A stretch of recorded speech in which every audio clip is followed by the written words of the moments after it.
What's up, everyone? Aaron Nagler here, PackersNews.com, live on Facebook later in the afternoon on Wednesday. No real news to report, but as per tradition, jumping on here in the afternoon to see what's up, see what's on your minds, see what's going on in the world of Packer fandom. See if you have any questions for me. See if you have any witty banter to brandy about. Anyway, just a heads up, anyone who hasn't checked out PackersNews.com today, my latest podcast just went up. I spoke with former Packers linebacker Brady Papinga. Had a really nice back and forth about Mark Levat and the Packers strength and conditioning staff. The other night, Brady had kind of come to Levat's defense via Twitter, and I took it upon myself to ask him to come on the podcast and talk, expand on it a little bit, and he was kind enough to do so. So make sure you check that out, PackersNews.com. Me and Brady Papinga shooting the breeze for about 20 minutes. Pretty informative stuff from Brady, and I'm there as well, bumbling about. Hello to everybody in the comment section. Nice to see you all chiming in. Kathy says she can't wait for some Packer football. I hear you there. 16 games of Aaron Jones. Well, I think 16 games of Aaron Jones intermittently. I don't know how much he's going to get the bulk of the carries. We've talked about it a lot here. He has to improve in pass protection. Job number one is keeping the quarterback upright in the Green Bay's and Packers offense, and that is an area where, up to this point anyway in his career, he has come up short in comparison to Jamal Williams. What's my super early Super Bowl prediction? Cody, ask me again in August. That's about as early as I get. What's up in the UK? Do I think they'll get a game in England? I do think the Packers will travel to England in 2019 to take on the Chargers. That game makes a world of sense, considering the fact the Chargers will still be playing in the soccer stadium they're playing in now in LA, which holds roughly around 30,000 people. Not even, I don't think. Obviously, that's a huge downgrade from what most NFL stadiums hold. Packer fans travel so well. I tend to think ownership and the Packers will work something out and put that game, along with the NFL obviously, and put that game in London. Injury aside, does Cobb finally see increased targets? I believe so. I've been saying that pretty much all offseason. I think the subtraction of Jordy Nelson, the addition of Graham, who will probably play on the perimeter a lot more than he will in line, will help open up things in the middle. Obviously, I think a lot of the coverage will roll towards Davante Adams. Again, much like it did back in 2014 when it rolled to Jordy Nelson. I think things will open up for Randall Cobb. Now, I don't expect 2014 type production, but I do expect a noticeable uptick throughout the season. Obviously, this is dependent on both he and Aaron Rodgers staying healthy, because that's one thing that I think has gotten lost a little bit in the conversation in regards to Randall Cobb. At the beginning of last year, when they were 4-1 and Rodgers was completely healthy, Cobb was noticeably more involved in the offense. Rodgers was looking to him. He was, if not quite the dynamic presence he was in 2014, he was definitely much more involved in the offense early on in the season. But then, obviously, the injury to Rodgers happened, and all that went away. A lot of questions about the three wide receivers. It's so early. You can't really say anything about these guys until they put some pads on and try and get off, say, press man at the NFL level. I just remind everybody, pretty much every time these questions come up, of Trevor Davis looking like a superstar in shorts his rookie year. Even up to those first two practices in training camp, he had two really great days, those first 2 days in shorts, and then immediately when the pads came on, he all but disappeared.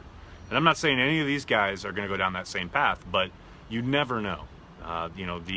The off-season Olympics, as it were, don't really mean a whole heck of a lot until we see these guys in pads against NFL-level competition.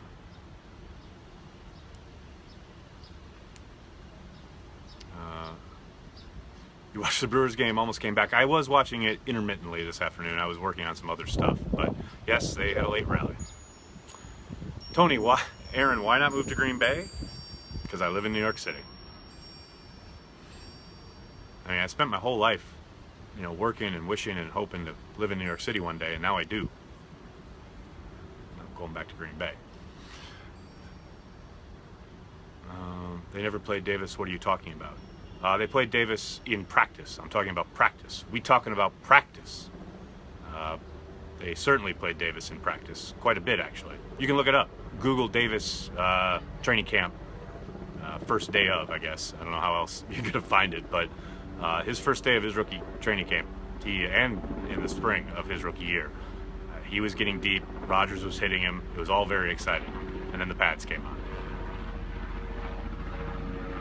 The double BBQ look. Yes, my wife got me a charcoal grill for my birthday. Well, not my birthday, for Father's Day. Sorry. Any updates on how bad Cobb's ankle is? No updates until we get those guys in front of some cameras and tape recorders at the end of July. But all word out of Green Bay says that he will be okay for week 1, and they will ease him into training camp. Who's our starting right tackle? Excellent question. You know, Kyle Murphy supposedly is going to be right as rain when training camp starts, so he'll be in the mix, the fight, the battle, so to speak. I think they'll look at Byron Bell, they'll look at Jason Spriggs. And obviously the Packers are hopeful on Brian Bulaga being ready, but I think that is a pipe dream. Let's talk about Pipkins. Do you think he makes the team? I do think he makes the team. I think, you know, it's going to be tough. There are a whole lot of bodies there, not a ton of reps for him initially, I don't think. But if he can continue, even just to pick up where he left off last year, but if he can show that jump, that progression from last year to this year that you'd like to see over the summer, over the offseason, he has a chance. He's got the skill set. He put some good things on tape last year, especially week 17 when he got a real chance. Yeah, I definitely think he has a chance. I'm not going to sit here in June and say, yeah, no question he makes the team, but I think there's no doubt he has a chance. Seth, no, they're not going to sign T.O. Let's trade for Juju. Yeah, I'm sure they'd love to, but I'm sure the asking price would be out of this world. Which is more effective, man coverage or zone? A lot of factors play into that. It really depends on the personnel you have on hand, what kind of quarterback and offensive passing system you're facing, what the personnel that you're facing. You know, some quarterbacks thrive against one or the other, as well as you know, opposing wide receiving cores. I prefer myself, just completely my own opinion. I always prefer man. I'm not saying zone is for cowards, but zone's kind of for cowards. But I understand why teams play it. You got to. The thing is you have to mix it up. I think throughout time you've seen that teams that use, you know, not quite a spin the wheel type approach, but an approach that, you know, gives the quarterback lots of different looks. And you don't have to look much further than Rex Ryan, when Mike Pettin was his defensive coordinator in New York, the success they had against Tom Brady. They had several games where they really frustrated Brady in that offense because Pettin and company did a really good job of mixing things up coverage-wise. They played a lot of different combination stuff, lots of zones that you know, were never predicated upon the pre-snap look. They did a really good job, and I think you're going to see some of that with Pettin in Green Bay now. Josh, does Ha have a better season this year? I believe he does, yes. I don't think his season last year was the disaster a lot of Packers fans seem to want to make it out to be. I do think it was, you know, a noticeable step back, but I do think Pettin will put him in better situations and better positions to let his athleticism come through. Will Clay be a Packer week 1? Clay Matthews? Yes. Well, Pettin coach on the sidelines. Mark, we haven't got a definitive answer on that yet, but McCarthy did mention him coaching from the booth one of the last days of OTAs in minicamp. So that was our first thing. He didn't say declare. He said they're thinking about it, but it sounds like that's the way they're going to go. He's going to be up in the booth. Is the game in November a Super Bowl preview? It's quite possibly. If you're talking, I believe you're talking about the Pats and the Packers. It's, you know, very possible, especially with those quarterbacks. A lot has to go on between now and then. You know, but yeah, it's a possibility.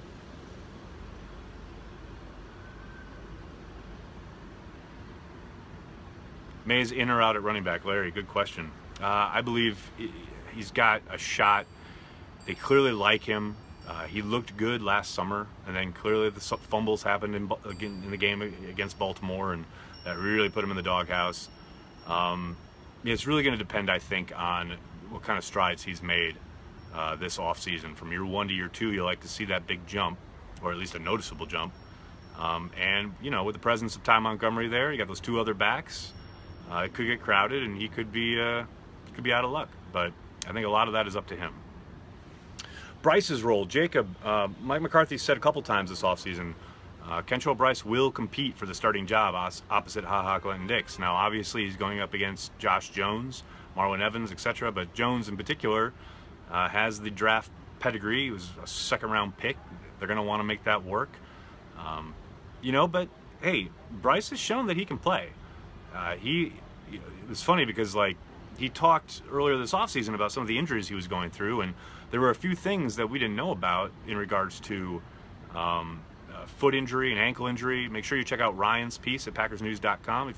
If you just Google Ryan Wood and Kentrell Bryce, it should come up. You know, and that might help explain some of the things, you know, some of the kind of regression it looked like he was having early on in the year prior to being put on IR. But, you know, he's a big hitter, and he's a guy who's shown he can play at this level. I think a lot of it will depend on how he takes to this particular scheme and how Josh Jones does. Hi, Train. Nick, am I surprised about Tony Romo's comments about the Packers being the team to beat? Not at all. I think for people, for the 186 of you who are here on a June afternoon, you know, you obviously follow this. You guys follow this team day in and day out. You're so in the weeds when it comes to every single move and every single issue, like the right tackle issue. That's an important issue, and that's something that people are going to ask about, and it's going to be something they're going to have to solve. But when you're a national media person and you can kind of look at things from a 30,000-foot view, and plus, you know, Tony's did play in the NFL for a long time. You know, those are things that happen on every team, every single offseason, and the best teams, and traditionally the Packers have been one of the best teams, they figure those things out. They have the staff, they have the history, they've done it before, they can do it again. And I think, you know, Tony is looking at the parts added, coupled with the quarterback being back. Obviously, that's a big component. And the addition of Mike Pettin. I think you add all that up, I totally get why he is saying he thinks the Packers are the team to beat. I'm not sure I agree with him. And I'm going to wait until August. We get a couple weeks of training camp under our belts to see not only how the Packers look, but how their competition, not only in the division, but the conference and the league, you know, how that's faring. Injuries are always a great, you know, kind of equalizer. But, hey, sitting here in late June, yeah, the Packers look pretty good. Will Madison play at guard or tackle? Philip, he'll start at guard, but I wouldn't rule out some reps at tackle, especially early on in camp. If he shows he can handle it, if he shows some capability footwork-wise, and an ability to keep up with some off the edge speed in the NFL, I'm sure they'll give him some more reps there. But I think initially, and they have said as much, initially he'll be running at guard. Drew, that is the perfect question to end this on. Pizza or wings? Always going to go with pizza, especially here in New York. All right, everybody. Thanks so much for all the questions. I'm sorry if I couldn't get to yours. Again, make sure you check PackersNews.com for my latest podcast. Talk to Brady Papinga about Mark Levat and the strength and conditioning coaching staff. Some really good insight there from Brady. Make sure you check that out and all the other stuff at PackersNews.com. Until tomorrow, thanks a lot, everyone.